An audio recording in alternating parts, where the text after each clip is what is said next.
Shalom, giving all praise, honor, glory to Yahweh, Hashem, Yahshua, Hashem, Kavadash, giving double honor to the elder apostles, elder bishops, great millstone, who peace and salutation to the 144,000 prophets of the election, 12,000 men out of each of the 12 tribes of Israel,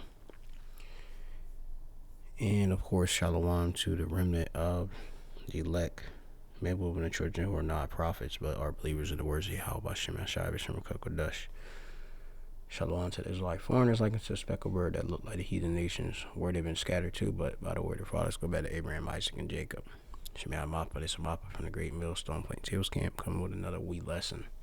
And so I believe this lesson is stemmed off of a lesson which I was doing upon the shameful spewing being put on Esau Edom, okay, on his glory and such.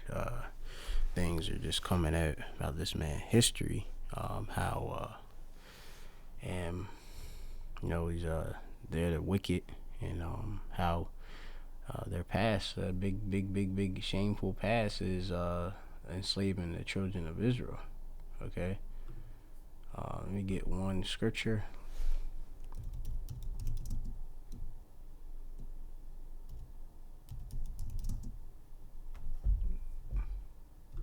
And we'll get into it. Against thy brother Jacob. This is Obadiah chapter 1. And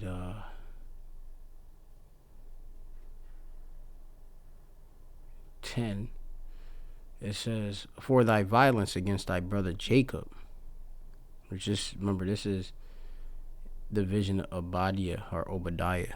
Thus said the Lord Yahweh concerning Edom. Edom is the one who claims to be wheat, but isn't he? He's actually Adawam or red.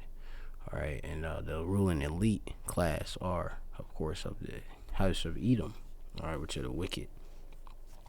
It says most of your forefathers were Edomites, okay, of this country, America. All right, it says, we have heard a rumor from Yahweh, an ambassador sent among the heathen, arise and let us rise up against her in battle. All right, so this vision was concerning Edom. All right, Esau, Edom, he came out red like a hairy garment. Okay, you go into that in Genesis. So, of course, you go into the past of who is Esau, Edom. They just look in the scriptures. Okay, how you came out of course, Isaac, but you came, of course, without pigment, being without melanin. Okay, Genesis chapter 25 and 23. I started 21. It says, and Isaac entreated the Lord Yahweh for his wife because she was barren, and Yahweh was entreated of him, and Rebekah, his wife, conceived, and the children struggled together within her. And she said, why, if it be so, why am I thus? And she went to inquire of the Lord Yahweh, and Yahweh said unto her, 2 nations are in thy womb, and 2 manner of people shall be separated from thy vow. So, though of course we came out our father, okay, loins, were 2 manner of people, 2 different nations. Okay, so that's a main reason why you don't get along with, of course, Esau, Edom, right? Us as Jacob, separate, divided. Going back to the Hebrew word parad. Though we are Hebrews, both Hebrews, but you have the chosen, the Israelites. So going on, it says, and 2 manner people shall be separated from thy vows, and 1 people shall be stronger than the other people. And it's on many accounts of how pretty much magical to Esau, Edom, how we are as a people. They would get us as being strong. Okay, this man could do the work of X amount of people with just one man. Okay, the conditions, the mindset. The Edomites studied, of course, Israel. All right, and the elder shall serve the younger. Okay, which that'd be, of course, Esau. He's gonna serve us, Jacob. And when her days to be delivered were fulfilled, behold, there were twins in her womb, and the first came out red all over like a hairy garment, and they called his name Ishashal, or Esau, which means wasted away is he. Okay, going down, it says, and after that came his brother out of his hand, took hold of Esau's heel, and his name was called Yaakov, or Jacob, which means supplanter. That is, of course, our forefather, which Jacob birthed the 12 tribes, or 12 sons of Israel. All right, the 12 tribes. And Isaac, or Yatazaquak, was 80 years when are old when she bare them. And the boys grew, and Esau was a cunning hunter. He knew how to hunt. Okay, great, of course, experience at it. Okay, and Esau shows that. Okay, even how he could capture the slaves, recapture slaves that were runaways, a man of the field. And Jacob was a plain man dwelling in tents. All right. So, it goes on further in the 27th chapter how he would live by the sword. Okay. And also how the man hated, us, his brother, which we are his brother, because he sold his birthright for one morsel of meat. Okay. So, hey, you have that. Okay. And, you have it where they want to slaughter us, period. Okay. So, we'll go to this back in Obadiah.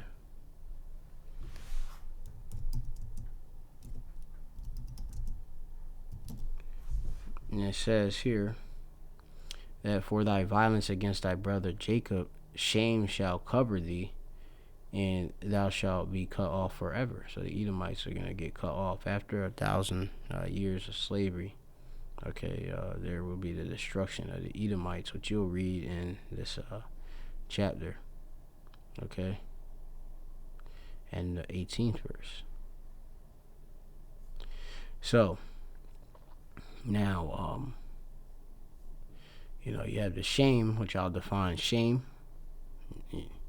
Violence is Hamas, going into injustice, cruelty, Hamas. And you have the shame, which is Bawasha in the Hebrew, from the root Bawash. Okay, shame. Okay, which Bawash means to be put to shame, to be discontorted, to be disappointed. Okay, you bring up the history of Esau, Edom, to like his children. That you are your forefathers. Those that are descended back to Esau, Edom. They be like saying, "Oh, that wasn't me." That's shame. Nobody wants to be an Edomite, basically, right? Especially knowing that the great future judgment for them. All right, no salvation for Esau, Edom. All right, so going to this article again about slavery, which a lot of people hold Benjamin Franklin in high esteem. It says that Ben Franklin and his wife Deborah owned household slaves for 30 years. His son William and his daughter Sarah were also slaveholders as a young man in 1731. It says Ben Franklin wrote of slaves as a mere commodity like woolens are lumber. So this is heavy right here. There's you just nothing but a possession. Okay, but as woolen or lumber. Okay, a lot of people, especially Edomites, they don't even take care. They leave the lumber out in the cold, which it should be outside, but that's how they leave us. Clothes, they just door it and forget it. Most Edomites, they don't even wash their clothes.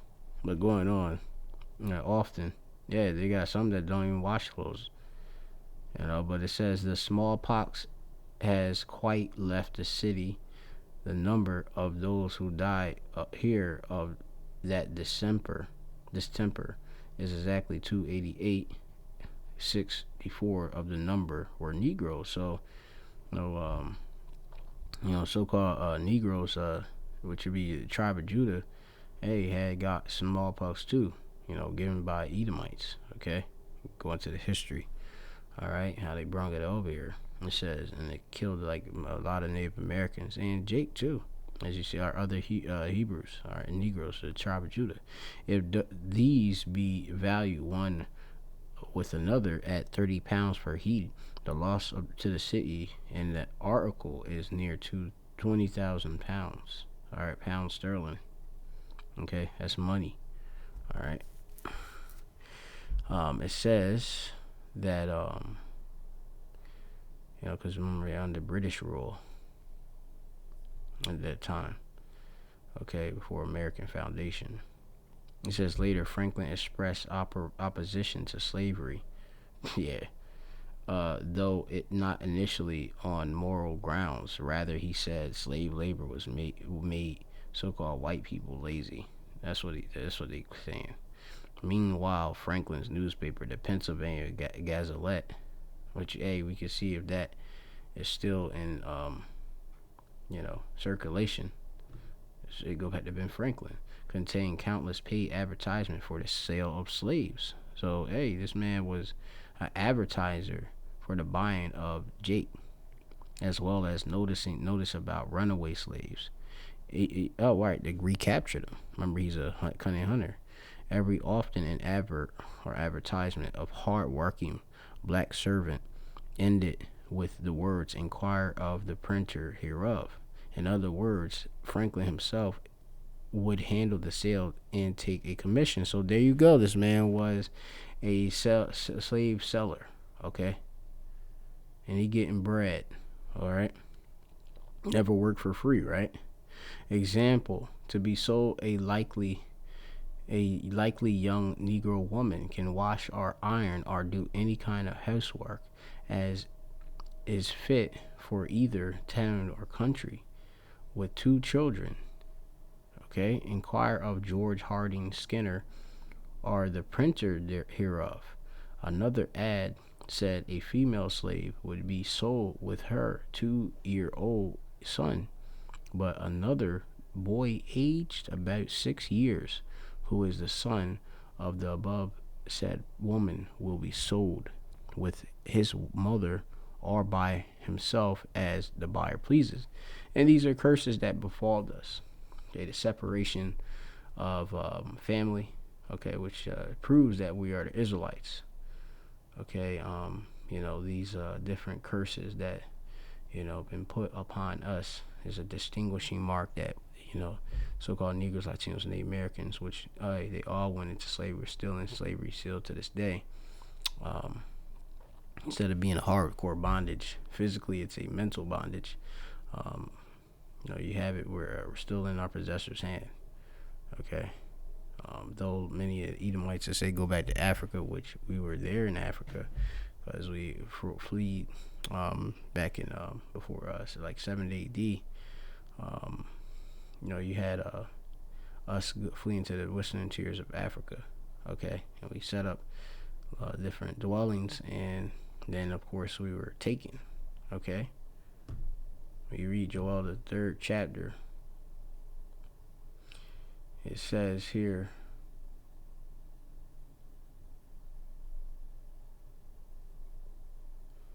Joel chapter 3, it says, and they have cast lots for my people, and have given a boy for a harlot, and sold a girl for wine, that they might drink. You can go into the history, different cruelties done for our you know our Israelite children, Judites and such. You know, Southern Kingdom tribes. Hey, they would use certain Jake just to pretty much make like basically to reproduce and such. And hey, they made a lot of our kids you know you have to see different movies such as what's that movie? It's called damn, it's one of those slave movies. It escapes me at this time, but Lord will I put in the description box. I'm not as like good. I think it might be like Goodbye Uncle Tom, but I had to go back. Um, yeah, make them look effeminate. There's a lot of things. Treating different muskets and stuff, and you know. Anyway, going on, it says Joel 3:4. It says, "Yeah, and what have ye to do with me, O Tyre and Zidon, and all the coasts of Palestine? Will ye render me a recompense? And if ye recompense me swiftly and speedily, will I return your recompense upon your own heat?"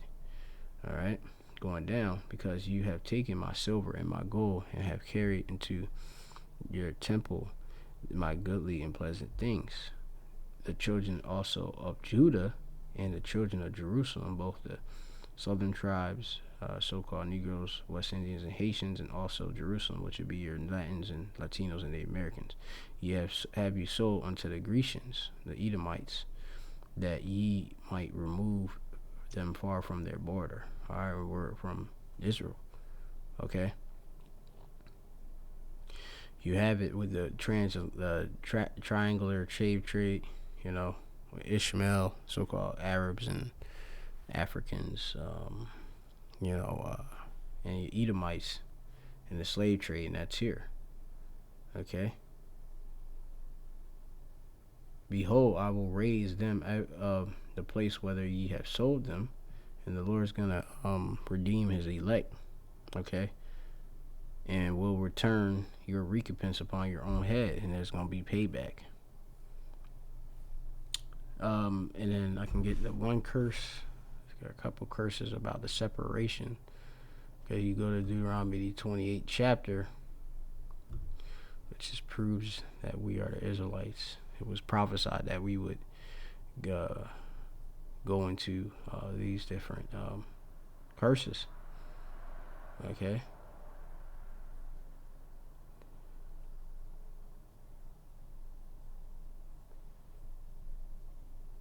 Let me get this. Deuteronomy 28 and 25. It says, "The Lord Yahweh shall cause thee to be smitten before thine enemies. Thou shalt go out one way against them, and flee 7 ways before them, and shalt be removed into all the kingdoms of the earth." Okay? So we would be removed. Why? Because we would be sold. Alright? And we are all over everywhere. Okay? Going on, this is Deuteronomy chapter 28 and verse 32. It says, "Thy sons and thy daughters shall be given unto another people, and thine eyes shall look and fail with longing for them all the day long, and there shall be no might in thy hand," no power. And there's nothing we could do. All right? The Lord putting us in slavery was a punishment for our disobedience as Israelites. Okay? The Bible is a book for Israelites. Okay? But it was obviously the doctrine and teachings was used and perverted by Edom to, as you had the slave Bible, a lot of portions of the major portions of the Bible was taken out. Okay, because Esau knows the truth. All right, knows we're spiritual people, and that we would obey the Bible. What it says, it say, of course, the servants obey your master, applying it to them. But it's wicked. So going on, it says, "It was only late and Franklin's life after he passionately asserted the rights of American colonists, that he recognized the hypocrisy of slaveholding. That's what they're saying, and became a staunch abolitionist. So he said he lashed out at British for his involvement in the slave trade. He going against other Edomite counterparts, as well as its slave-based economy in the Caribbean. But this whole place in America was a slave-based economy. Okay, what do you think they came here to the bottomless pit for? I mean, fleeing the bottomless pit with Europe for? You know, to win over here. Okay, Edomites to win, and to win off of the backs of you Jake Israelites. So, you know, they try to make this guy look better, but the shame is on him. So shame is on you, Shalom, Edom. Okay, you split the families. I just read a curse. You know, there's more curses. You know, this proves we're Israelites too. So, Shalom to the elect.